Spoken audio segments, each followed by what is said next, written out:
Hey everyone, welcome back to another video. In this week's video, we're going to check out how you can automate the rate of the LFO using an envelope to create some really cool textures and tones, and it sounds like this.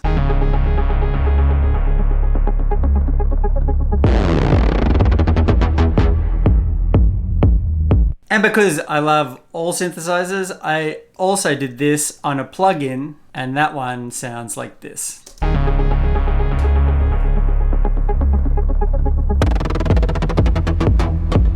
So I got this sound, the idea for this sound, because one of my friends, Cassian, did a remix for Jimmy Jules, My Heart's on Fire, or what is it called? My City's on Fire.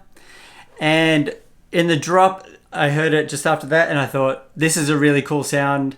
I know how to kind of reproduce the techniques that he's used there. So I thought this would be a really good video to teach some people some other ways that you can get some more out of your synth. So to start, we're going to do this on the Nina.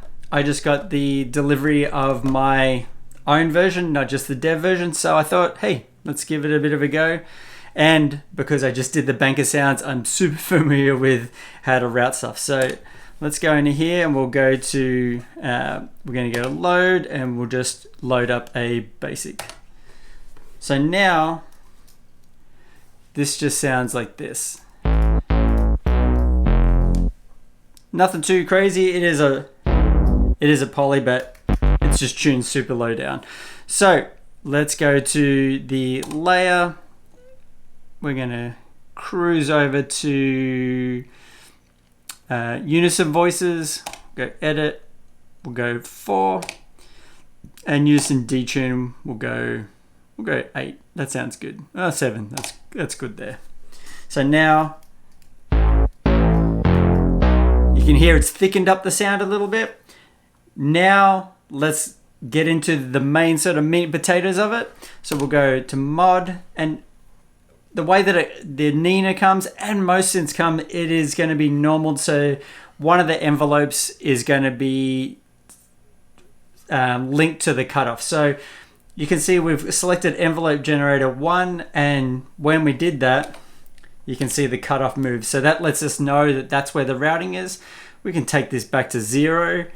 And that's pretty much it for it there. We'll click mod again. Make sure we're over to LFO2. You can see it up here as well. It says LFO2. We'll click mod again. And then we'll link envelope generator 1 to the rate of LFO2. And we'll go to 100 there. LFO2, we'll cruise over here. And it's not, you can see when we go from here to here, it's not routed to anything. So we're going to go and we're going to make sure the LFO2 is routed to the cutoff. And that's it. That's as easy as modding is on the Nina. So now if I push down the key, you can hear really low. If I pull up the cutoff, it's kind of all over the place, but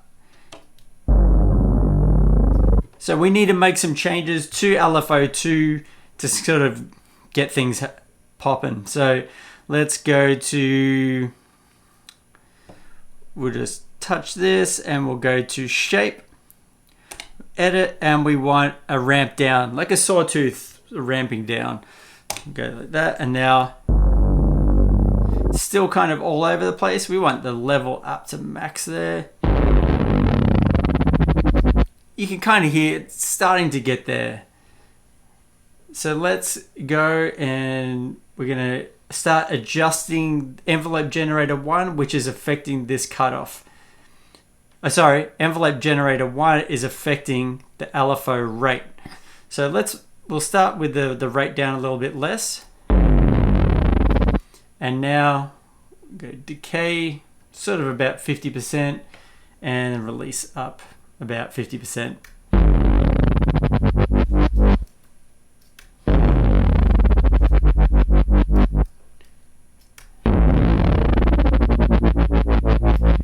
You can kind of hear it's going there. Let's let me just make sure that we won't ramp down. It sounds a bit better. It's like a nice punchy sort of click on the front there. So now it's just a case of tweaking the cutoff and the rate, the starting rate. So let's pull it down a little bit.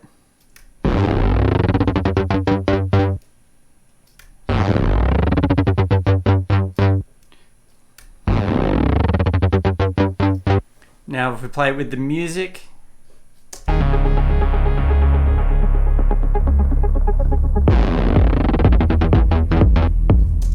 so it's starting to get there, but we have built-in effects. So let's add some little effects here.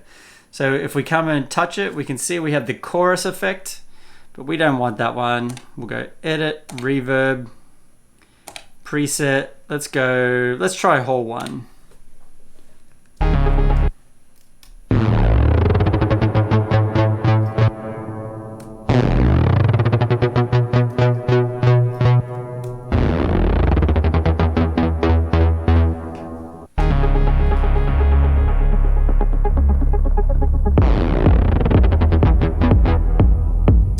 That sounds kind of cool. You kind of get the idea. I haven't really gone into anything in terms of sound design for the actual sound.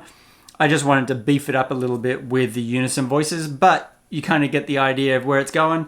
One thing that I did like when I was sort of playing around was if you have your track playing, I'm just going to do a 2-bar loop so we can hear it more often, but if you wanted to introduce the sound a little bit earlier, you can pull down the cutoff a bunch.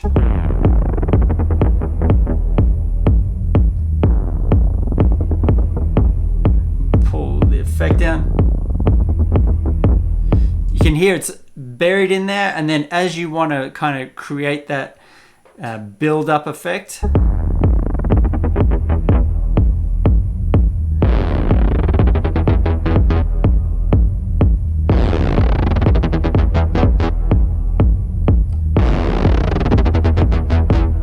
so you can hear there as you can start with it kind of pulled down with the filter and kind of hidden away, and then bring it up and really let the people hear what sound you got going on there. Next up, we're going to look at using a plugin, and for this we're going to use Serum to kind of recreate that same sort of technique, and so let's get into that.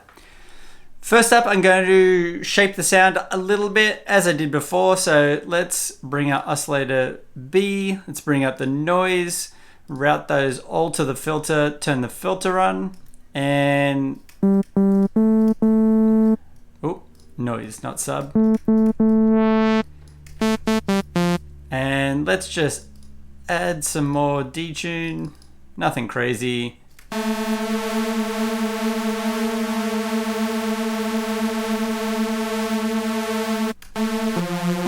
There we go. Let's make it mono, and that's kind of about it for that. Let's pull the cutoff down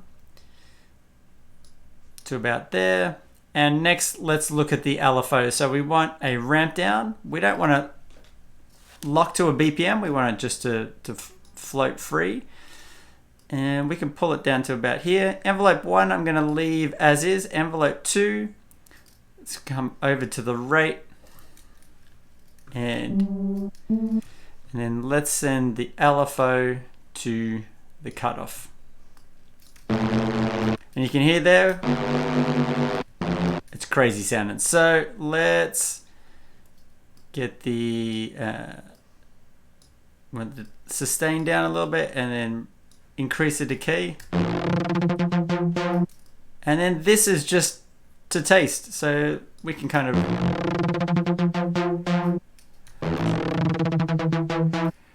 pull this down and pull this.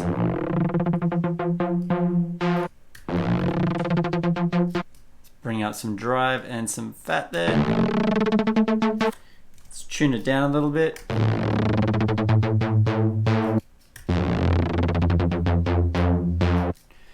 Cool. That's kind of about it. That's about the technique. Again, I didn't spend too much time really messing with the actual sound. I just wanted to show you the technique of how to get that sort of ripping sound. So let's go over to here and get some music going, and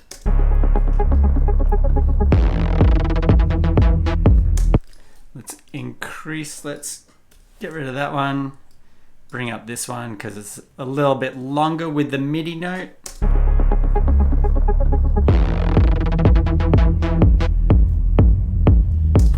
And there you go. Really easy technique, and it's good to kind of flex the muscle of routing and using different things to control different things. Yeah, you could go in and write all that MIDI for all those notes to hit and stuff like that, but it is a pain in the butt, and you don't kind of get that weird timing where it's just free-flowing sort of thing. So at the end of the day, hopefully this has inspired you to jump onto your computer or jump in front of your synths and try some different routing out. And hopefully I've inspired you to create something today. Until next time, see you later.